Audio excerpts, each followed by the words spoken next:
Jetzt bastel ich ja doch.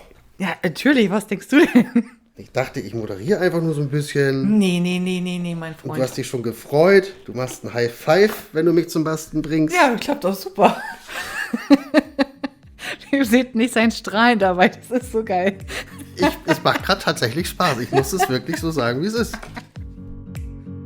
Herzlich willkommen beim Kreativdepot Podcast. In der heutigen Folge bastelt Piet mit Hilfe von Jessica Schritt für Schritt seine erste Verpackung. Wird Piet die an ihn gestellte Aufgabe erfolgreich meistern? Und was bitteschön ist eine Big Shot? Das und noch viel mehr erfahrt ihr in den folgenden Minuten. Wir wünschen euch viel Spaß beim Zuhören. Ja, damit erstmal wieder herzlich willkommen zu Folge 2. Guten Tag. Ich stehe hier mit Jess. Immer noch, kann man quasi sagen, im Lager. Die nicht wirklich bewegt, ne? Nee, irgendwie nicht so. Also wir wollen ja jetzt stanzen. Ich will jetzt meine Stanzmaschine sehen und ausprobieren. Dafür brauchen wir eine Stanze. Ja. Hast du da schon irgendeine Idee? Ich würde gerne mit dir eine Tüte machen. Eine Tüte. Ja, eine Tüte. Ja, wenn ich das jetzt, kannst du auch gebrauchen. naja, lassen wir das. Also pass auf, die Stanze ist relativ neu noch im Shop, die Tütenbox. Oh, okay. Und da kannst du einfach halt viele Dinge geil reinschmeißen. Ob das jetzt eine kleine Schnapsflasche ist oder einfach Süßigkeiten. Und die kannst du eigentlich überall zu verwenden. Okay, also so ein Geschenktütchen quasi. Ja. Ja, perfekt. Dann machen wir das doch. Ich denke, das ist halt jetzt ohne Herz und ohne Schnickschnack für dich. Ohne Geschnörkel zum Warmwerden, zum Testen. Ja, laufen wir los, wa? Finde ich gut, dann machen wir das mal. Jetzt suchen wir uns noch ein Stück Papier dafür aus. Und dann setzen wir uns nämlich jetzt gleich ins Aufnahmestudio. Und dann probieren wir es mal aus. Jess geht einmal komplett quer durchs Lager mit mir, um alles zusammenzusuchen, was wir fürs heutige Basteln brauchen. Alle Materialien seht ihr natürlich auch wieder auf unserer Instagram-Seite. Also, jetzt haben wir uns hier wieder eingefunden. Wir haben jetzt Papier ausgewählt. Und ich habe jetzt hier die Schablone in der Hand, wie ich sage jetzt mal, die Stanze. Genau. Das ist Metall, richtig? Das ist Stahl. Stahl sogar, richtig? Richtig schön Stahl. So ein bisschen, ich sag mal, bronzefarben gefärbt. Sieht jetzt erstmal so unscheinbar aus. Es ist einfach nur in so einem Blister, in so einer Folie drin. Ja, die habe ich eigentlich sind die woanders halt drin. Okay. Und das sind aber extra Hüllen, eigentlich für Stempel. Und ich knall aber auch meine Stanzen halt damit rein. Designlinie Tütenbox steht hier drauf. Genau. Und das sieht jetzt erstmal aus wie so ein, wie soll man das beschreiben? So ein Rahmen irgendwie, quasi. Ja. Und das ist dann der Formgeber für unsere Tüte. Genau. Auf der einen Seite siehst du, dass die Stanze glatt ist. Ja. Wenn du sie umdrehst, da Ja. ist sie ganz glatt. Und auf der anderen Seite sind Linien, die erhaben sind. Die sind auch unterschiedlich erhaben. Einmal außen sind die quasi halt die Form, also dass es ausgestanzt wird. Ja. Und die anderen sind quasi die Knickkanten. Was du letzte Folge gesagt hast, die Falzkanten auch. Genau. Genannt, ne? Wir Bastler sagen Falzlinien, aber für andere ist es einfacher zu erklären, wenn es einfach so diese Knickkanten sind, Ja. also Knicklinien. Ah, okay. Und direkt zwischen uns steht die sogenannte Stanzmaschine. Ja. Ja, wie kann man das am besten jetzt optisch beschreiben? Es sieht aus wie eine Nudelmaschine, also so eine Ja. Nudelteigmaschine. Ja, es ist halt ein Brett mit verschiedenen Platten, die man halt quasi halt durchnudelt. Man muss sich das vorstellen, du hast einen Keksteig, Ja. das ist dann quasi dein Blatt Papier und dann hast du deine Ausstechform, das sind deine Stanzen und du schiebst alles zusammen quasi halt durch. Du musst dir vorstellen, dass du bei deinem Kuchenteig nicht extra alles ausstanzen musst und beiseite packen musst. Das macht die Maschine für dich. Okay. Hier ist so eine Handkurbel dran. Genau. Die zieht das anscheinend dann durch. Gibt es das auch in anderen Bauformen? Gibt es das auch zum Beispiel elektrisch? Ja. Ja. Kostet aber wahrscheinlich auch. Ja, also ich muss sagen, ich habe damals mit einer kleinen Süßen angefangen. Ich wusste ja gar nicht, was das überhaupt ist. So und so eine Stanzmaschine, die kostet auch einfach halt echt Geld. Und du weißt halt nicht, ob du es gebrauchen kannst oder nicht. Also habe ich mir eine kleine Süße gekauft und war total begeistert. Ja, die habe ich auch immer tatsächlich noch. Habe mir dann aber mal eine größere gekauft, weil das ist jetzt, was du siehst, eine A5-Maschine und es gibt halt auch eine, die ist größer, das ist eine A4. Das heißt, wenn du größere Stanzen halt hast, es gehen nicht alle Stanzen durch so eine A5 durch, brauchst du halt schon eine breitere. Okay. Und die habe ich halt auch so. Und irgendwann war dann hier so im Lager so ein kleiner... Ja, so, wir haben uns alle angesteckt und haben uns dann eine elektrische Stanzmaschine gekauft. Das ist natürlich schon geil. Klar. Ja, das schiebst du einfach nur ran und zack, Und sie geht machen das Ding durch. Ja, mega. Genau, du hast noch einen Griff, weil zum Teil ist es sehr schwer, das durchzukurbeln. Ja. Je nach Stanze, also hast du einfach oben einen Griff, wo du dich festhalten kannst und an der Seite kurbelst du das einfach halt schön durch. Es kann knacken, es kann laut sein, aber das gehört alles dazu. Das werden wir ja dann gleich mal hören. Ja. Dann haben wir jetzt ja uns schönes Papier ausgesucht. Das eine sieht so ein bisschen aus wie so eine Holzvertäfelung, in so einem Oak, sagt man ja, so dieses graue Holz. Ja, ist Holzgewitter. Genau, ja. Ja, und das ist einfach ein Blumenpapier Und dazu. Blumenpapier, ja, Genau. sehr schön. Und das nehmen wir als Grundpapier für die Box und das nehmen wir, das Holzgewitter nehmen wir nachher einmal als Anhänger. Ah, okay. Ja, aber Ja. das zeige ich dir dann. Ich denke, du müsstest einmal deine Stanze aus der Tüte rausholen Ja, das tue ich mal. und dann darfst du einmal das Papier zuschneiden, weil das Papier, was ich gerade in der Hand habe, ist zu groß für die Stanzmaschine. Ja. Und dann musst du einmal die Stanze einmal darauf legen und einmal grob schneiden. Ich bin auch echt also so ein bisschen so, wie erklärt man das einfach halt jemandem, der dann überhaupt sich gar nicht irgendwie mit auskennt? Eine große Herausforderung. Das wäre, glaube ich, bei mir genauso, wenn ich dir mein Schnittprogramm erklären wollen würde oder mein Gut, Gabelstapler. lassen wir es. So, das heißt, hier gehe ich jetzt ganz an die Kante Genau, du gehst an die Kante, ja. und dann quasi an dieser Linie wiederum muss ich jetzt einmal runterschneiden. Genau, damit du eine schöne, also wenig Papier eigentlich halt verbrauchst. Ja. Und sie auch einfach halt dann tatsächlich durch die Stanzmaschine durchpasst. Gibt es da jetzt irgendeinen Trick, dass man zum Beispiel jetzt gerade bleibt und nicht schief wird oder so? Nee, also Einfach am anzeichnen besten oder so? lässt du die Stanze da drauf liegen oder du könntest dir jetzt auch einen Bleistift nehmen und das einmal ummalen. Also ich schneide jetzt quasi hier einmal entlang Ja, genau. und einmal da oben dann entlang. Ja, Und los geht's. Das letzte Mal, dass ich eine Schere benutzt habe, war höchstens für Geschenkpapier oder ähnliches. Aber Jess hilft mir dabei und gibt mir genaue Anweisungen, wie ich am besten das Papier schön ausschneide. So, das Papier habe ich jetzt soweit auf grobe Größe gebracht. ja, und das kannst du gleich nochmal machen. Gleiche Größe nochmal. Gleiche Größe nochmal. Du musst jetzt aufpassen, dass das Muster gleich ist, junger Mann. Aha. Das wird also Vorderseite, Rückseite, nehme ich an, oder wie? Genau. Also du schneidest ganz genau, du legst das Papier jetzt nicht so, dreh das Papier. Genau, so. Du siehst ja, dass die Zweige alle nach oben zeigen. Ja. Siehst du das? Dann kannst du jetzt nicht auf der anderen Seite, weißt du? Ja, das klar. läuft ja nicht. So. Das sieht ja eigentlich schon soweit bündig aus, dann gehe ich da Genau. jetzt einmal entlang. Ja. Ich komme mir gerade vor wie so eine Lehrerin. Und ich komme mir auch wirklich vor wie ein Schüler, also Ja, schön, gut. Haben wir die Rollen geklärt? ja. So, Frau Lehrerin, das haben wir jetzt. Ich habe jetzt zweimal ausgeschnitten. Ja, genau. So, jetzt musst du halt die Platten halt rausnehmen, einmal rauskurbeln. Also, ach so, da sind noch Acrylplatten drin. Genau, das sind, also wenn du die eigentlich halt kaufst, also gerade bei meiner günstigen war das so, dass du 4 Platten dazu bekommst. Okay. Das siehst du auch hier so die dicke, Ja. schön, das ist eigentlich die Grundplatte. Ja, die hat bestimmt 2 Zentimeter, würde ich jetzt so schätzen, knapp. Mindestens. Ne? Ja, weiß nicht. So, pass auf. Und dann hast du eigentlich halt 2 gleiche, die sind dann 0,3 Ja. breit, also hoch. Für das Stanzen brauchst du halt die 2 gleichen und einmal die dicke, die unten. Und die holst du dir jetzt bitte einmal raus mit dem Kurbeln. Die sind jetzt als Schnittunterlage, weil ich sehe hier schon so ein paar Spuren drin. Ja, genau. Okay. Das wird das dann quasi reingestanzt. Ah, okay. So, die habe ich jetzt rausgekurbelt. Genau, du musst bitte einmal alle Platten rausnehmen.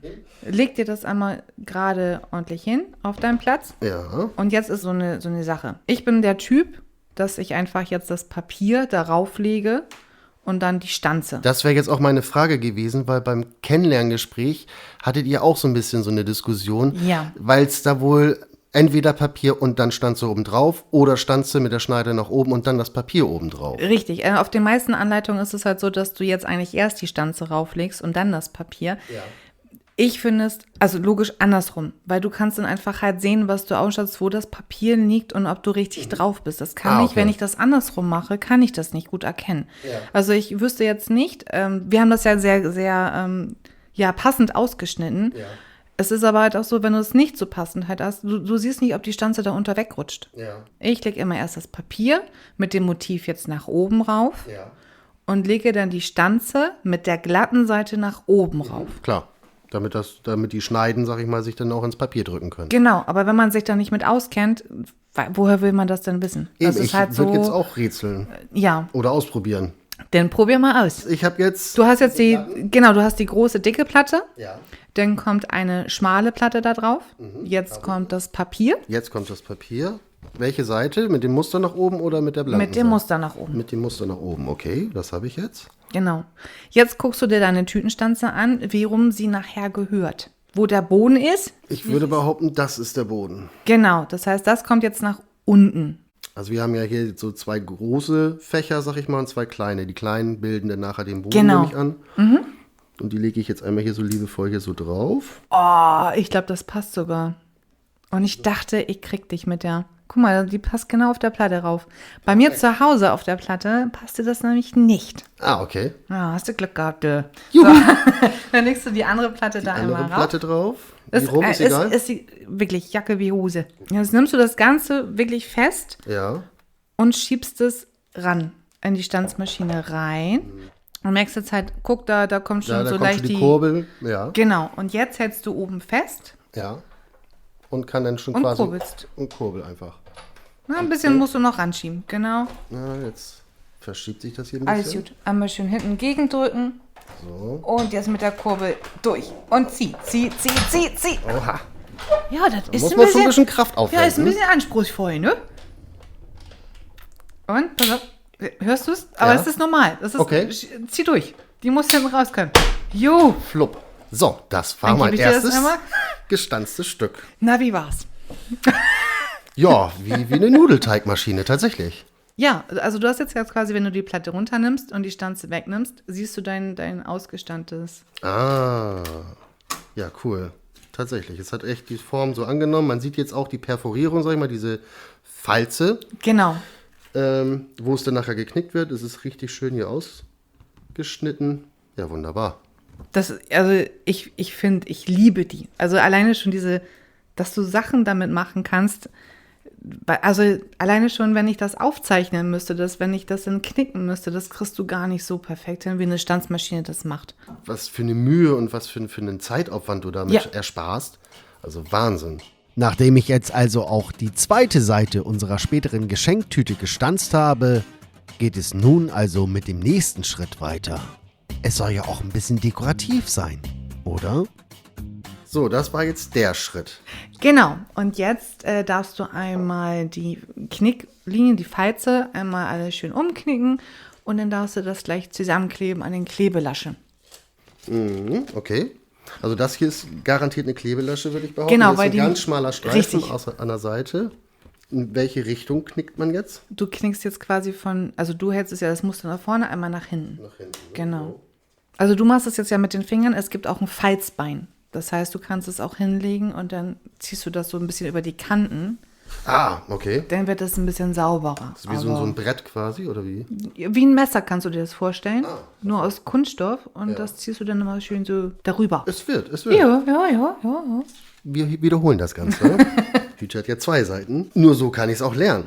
Und so kann ich es ja auch mal richtig sehen, wie so eine Tüte entsteht. Richtig, also ich finde gerade an Verpackungen sieht man, also ich finde, das ist so ein Anfangsding. Ja. Also weil du einfach halt coole Resultate schnell siehst. Ja, vor allem, ich habe echt gedacht, so gerade jetzt so eine Geschenktüte, die kauft man doch meistens irgendwo gefühlt, ne? Und Ja. dass man selbst sowas selber herstellen kann mit Muster und Papier seiner Wahl, das finde ich faszinierend. Finde ich eigentlich eine tolle Sache. So.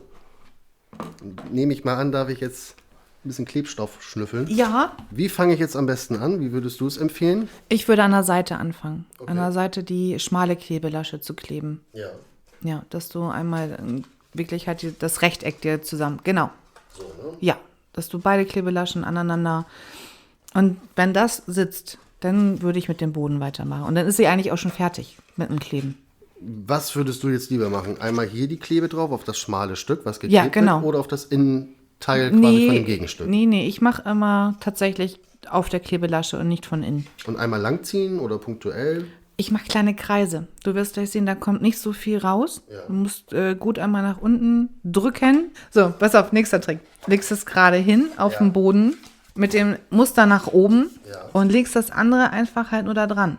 Genau, und dann siehst du nämlich, ob das unten passt oder nicht und siehst auch gleich deine Falzkante, damit du auch gar nicht so weit rüber kommst oder nicht. So, und da könntest du zum Beispiel jetzt, du machst es ja auch wieder mit dem Finger, er drückt das gerade alles schön fest. Da könntest du auch mit dem Falzbein einmal so das noch richtig schön festziehen. Ja, gut. Ja, Aber jetzt fürs erste Mal geht's auch mal. Ja, super. Mit dem Fingernagel ziehe ich jetzt ein bisschen hier drüber. genau, jetzt nimmst du die andere Klebekante und lässt das auch alles so schön liegen, quasi, und knickst es einmal in der Mitte. Ja, und dann kann ich Es ist das ein bisschen immer so. gerade schwer, euch das zu erklären. Ja, also wir haben jetzt das Ding ja einmal die beiden Hälften zusammengeklebt. Und da, wo man jetzt quasi dann die Seiten von der späteren Tüte hat, kann man es ja einmal so umklappen. Und dann kann ich das von der anderen Seite wiederum vom zweiten Teil umklappen und komme direkt wieder auf die Lasche, auf die Klebelasche. Wie lange braucht der Kleber meistens? Der ist relativ schnell. Klebematerial ist hier so ein ganz eigenes Thema für sich, weil du kannst so viele unterschiedliche Klebesachen benutzen, tun, machen. Und da ist auch jeder anders. Ja.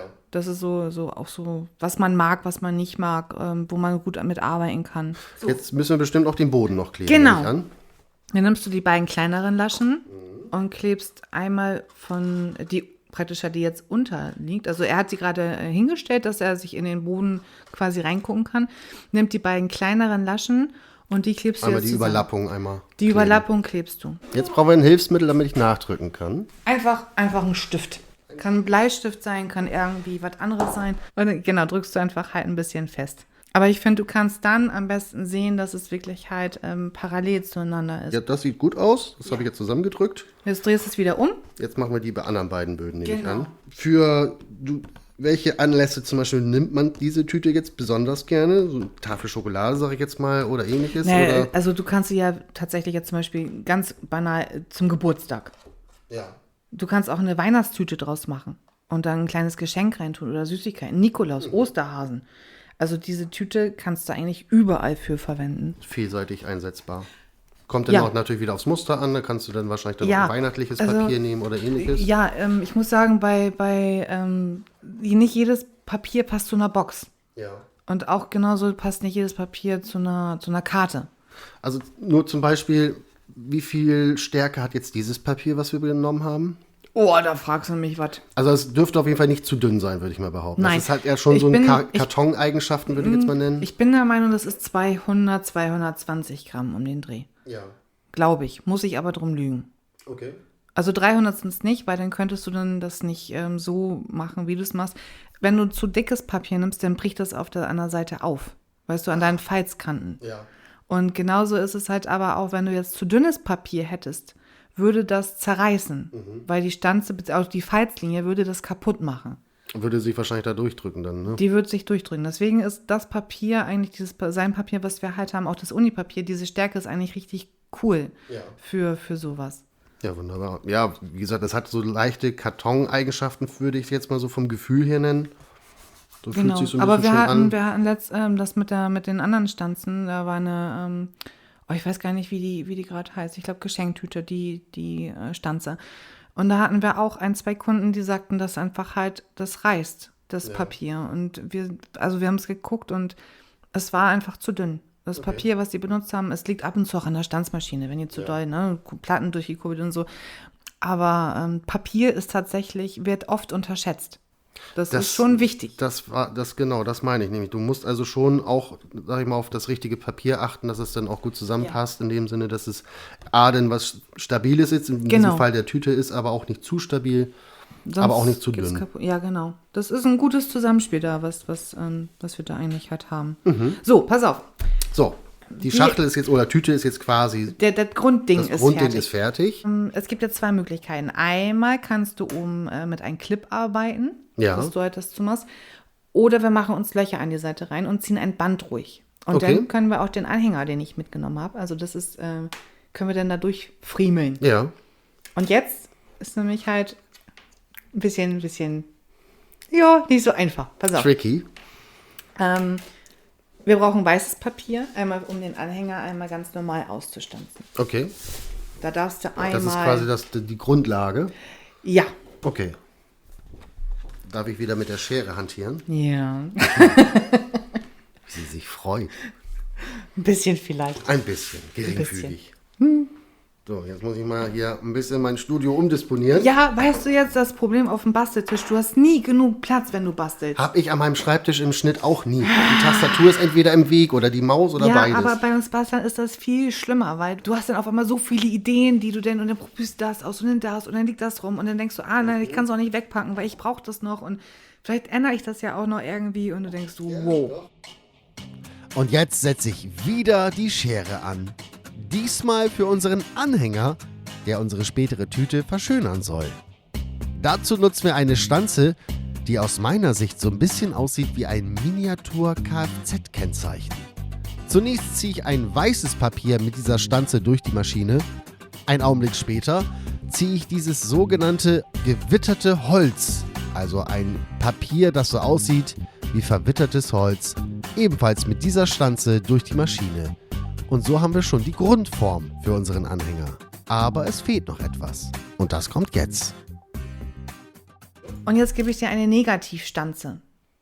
Aha. Das heißt, du legst dieses Wort, da steht jetzt Konfirmation drauf, Ja. auf den Anhänger drauf und dann wird das negativ ausgestanzt. Aha.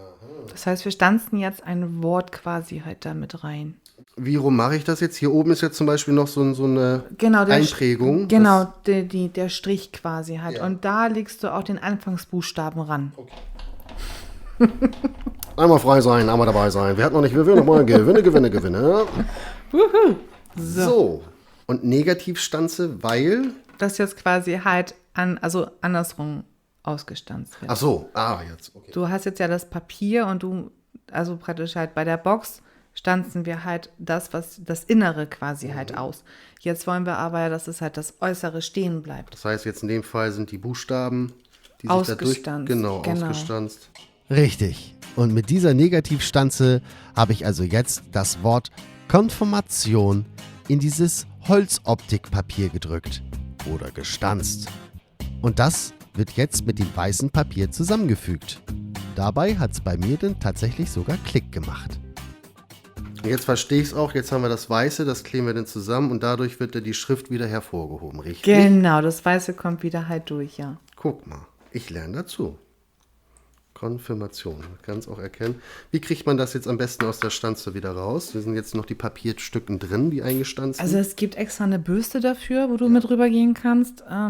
Ich persönlich benutze immer mein Skalpell.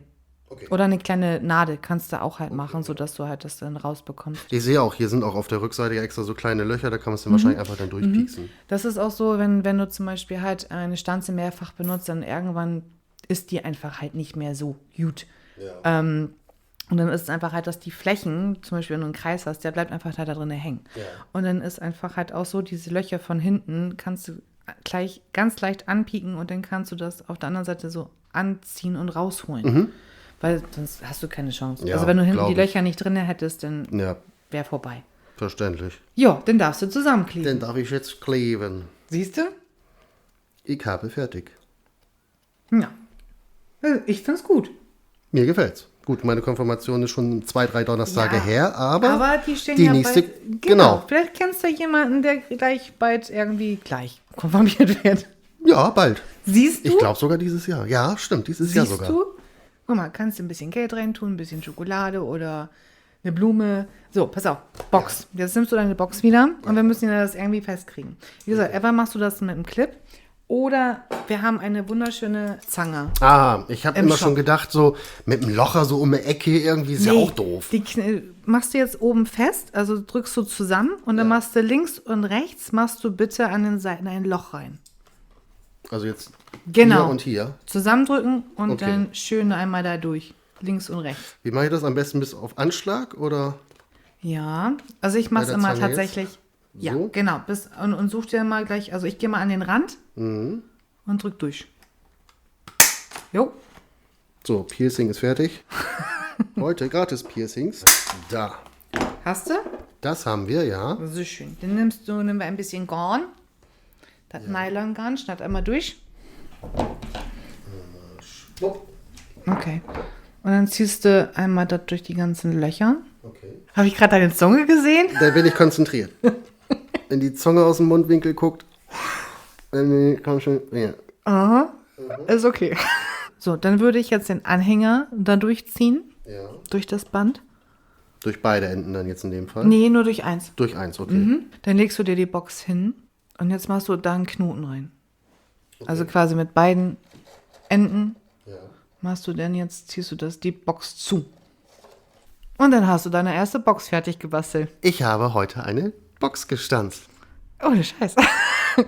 Ich habe eine Wassermelone getragen. Ja, so einfach kann es gehen. Ja, erzähl. Bist du stolz? Bist du nicht stolz? Ich bin ein bisschen stolz auf mich. Aber ich hatte auch eine sehr gute Lehrerin. Und sie sieht auch noch gut aus.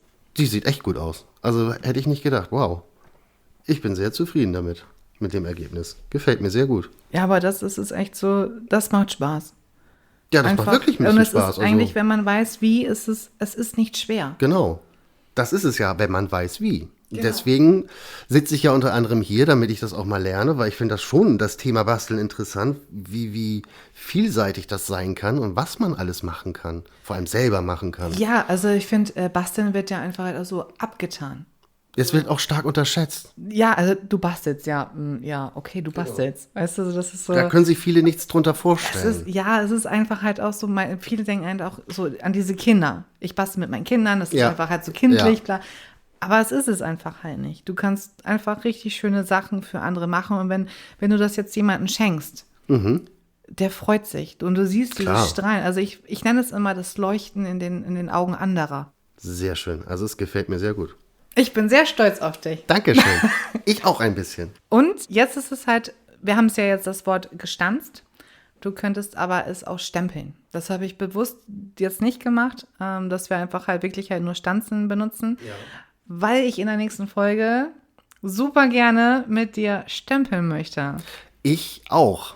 Ich sehe hier nämlich auch gerade, hier sind diese sogenannten Acrylblöcke, die man zum Stempeln braucht. Ja, genau. Da gibt es ja, wie ich sehe, verschiedene Stärken, verschiedene Größen.